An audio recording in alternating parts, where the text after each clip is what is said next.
1,00,000 రూపాయలు అంటే మామూలుగా ఆడపిల్ల పుట్టిందంటే మనం చూడపోదుమా? మొన్న మనం చూడలేదా?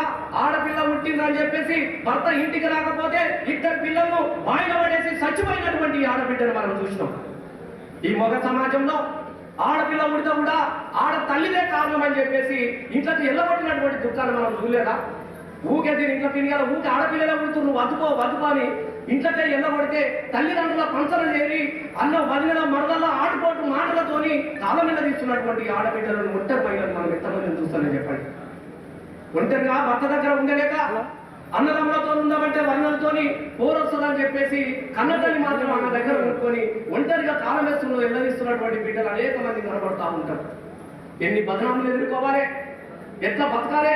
ఎట్లాంటి ఒంటరి ఆడబిడ్డలకు కూడా ఇలా 2,000 రూపాయల పింఛన్ను మనం ఇంకా భరోసా మనం కల్పించుకుంటున్నాం. అమ్మ ఒక్కొక్కరిని యాదికి పెట్టుకుంటా ఉంటున్నాం, ముసలోళ్ళని యాదికి పెట్టుకున్నాం, భర్తలను పోగొట్టుకున్న వాళ్ళని యాదికి పెట్టుకున్నాం, భర్తలకు దూరమై విడాకులు తీసుకున్నటువంటి ఆడబిడ్డలను కూడా యాదికి పెట్టుకొని మనిషిని యాదికి పెట్టుకున్నటువంటి సందర్భం మనం చూస్తా ఉన్నాం. ఆడపిల్ల పుట్టిందనంటే మనం చూడబోదుమా? అయ్యో మళ్ళీ ఆడపిల్లనేనా అని ఆడపిల్ల పుట్టిందని చెప్పేసి చెత్త కుప్పల పడేసినటువంటి దుఃఖాన్ని చూసినాం. నేనే అనేక సందర్భాలలో తెలంగాణలో ఉద్యమం జరుగుతా ఉన్నప్పుడు పాటలు పాడేది.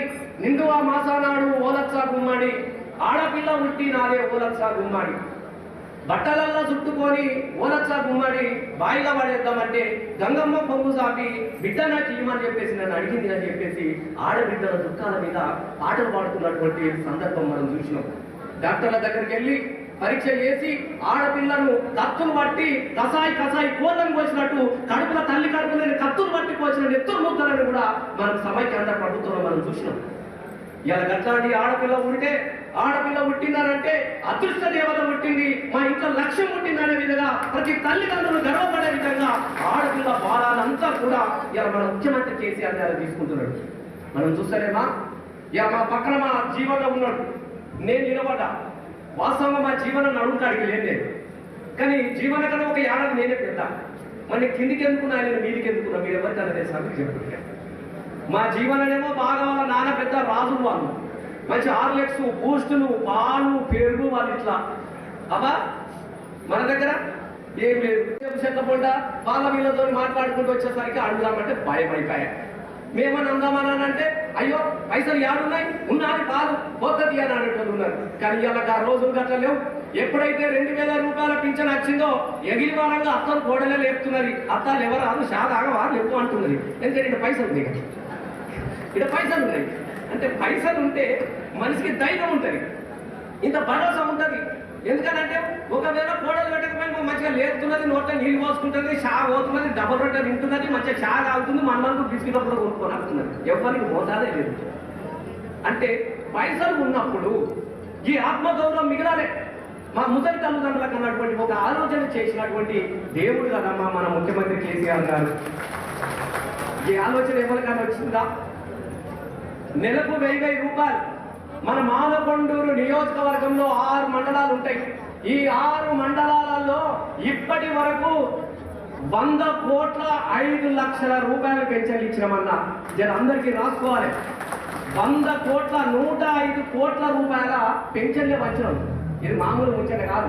కొంతమంది ఏం చేసిండు అంటాడు. ఏం పెరగలేనోడు, అయ్యవకు గంజి పోయేనోడు, ముసలాన్ని పైసలు గుంజుకోపోయినాడు, ఏం చేసిండు రసమే అంటాడు. ఇక ఇది చేసిన బిడ్డ 100 కోట్లతో మా తల్లిదండ్రులు మేము వాళ్ళు సాదుకున్నాం, మేము వాళ్ళని సవరించుకున్నాం. మనం ఒక ఈ 100 కోట్ల పింఛన్ కాదు, ఇదే మానకు కేశవపట్నం మండలంలో ఇవాళ సుమారుగా 7,000 మందికి పెన్షన్లు ఇస్తున్నామమ్మ. మనం తక్కువ కాదు. 1,50,00,000 రూపాయలు నెలకు పెన్షన్లు కడుతున్నాం. 1,50,00,000.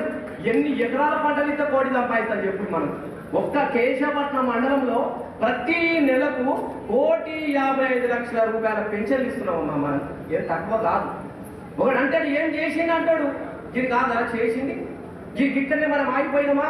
ఇలా చూడండి, కొంతమంది పాపం చాలా బాధ అనిపిస్తా ఉన్నది. చిన్న వయసులో ఉన్నారు, భర్తలు పోయిరు, సంకల బిడ్డలు వేసుకొని వచ్చింది. ఒక బిడ్డనేమో సంకలు ఎత్తుకున్నది, ఇంకొక బిడ్డనేమో చేయి పట్టుకొని. నిజంగా చాలా బాధ అనిపిస్తా ఉన్నది. 30 ఏళ్ళు నిండలేరు, ముఖానికి బొట్టు లేదు, నవ్విన పాపమే, ఏడ్చిన పాపమే.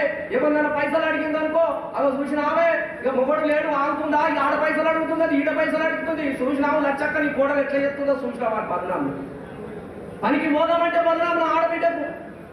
ఈ బాధలు భరించలేక బాయిలో చెరువులో పడదామంటే కళ్ళ ముంగట కనిపించినటువంటి పసిపిల్లలు కనబడతా ఉంటారు కదా. ఎట్లా బతకాలి, ఎట్లా కాలం వెళ్ళదీయాలి, ఈ సంసారం ఎట్లా వెళ్ళదీయాలన్నడానికి ఒక భరోసం ఇలా 2000 రూపాయలు వస్తున్నది కాబట్టి నా పిల్లలకి ఇంత కడుపు నిండా తిండి పెట్టుకుంటున్నా, నేను ఆత్మ గౌరవంతో బతకగలిగే అవకాశం నాకు వచ్చింది కదా అని చెప్పేసి నా భగవంతుడు కేసీఆర్ అని చెప్పేసి ఈ కొడుకు యాది పెట్టుకున్నాడు కదా. గా ముసలమ్మని యాది పెట్టుకున్నాడు కదా. ఒక్కొక్కసారి ముసలిలో దుఃఖం చూస్తూ ఉంటే బాధ అనిపిస్తూ ఉంటది. నా దగ్గరికి వచ్చి కాళ్ళ మీద పడి, బిడ్డ పింఛన్ ఎప్పుడు వస్తుంది బిడ్డ అన్న.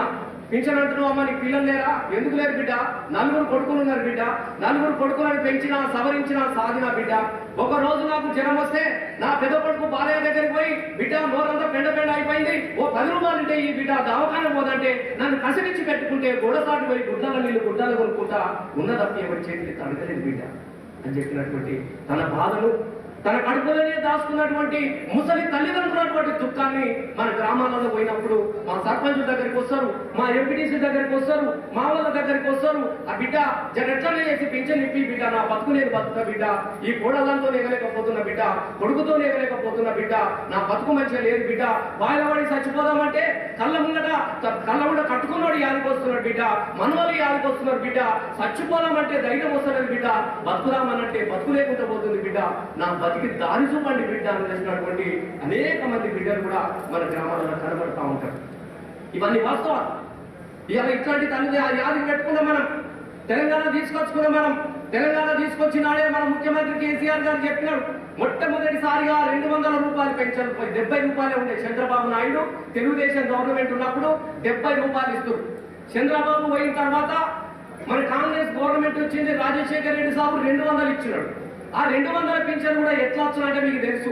ఉత్తగానే పెన్షన్ రాయకపోదు. ఒక మనిషి చచ్చిపోతే ఇంకొక మనిషికి పెన్షన్ వచ్చేది. పొద్దుగా లేచి ఊర్లో ఏ ముసలు చచ్చిపోతే బాగుండు, ఈ ముసలు చచ్చిపోతే బాగుండు, ఎదురుగా చచ్చిపోతే బాగుండు, దాని పెన్షన్ నాకు వచ్చు కదా అని ఎదురు చూసినటువంటి రోజులను కూడా మన గ్రామాలలో చూసినాం.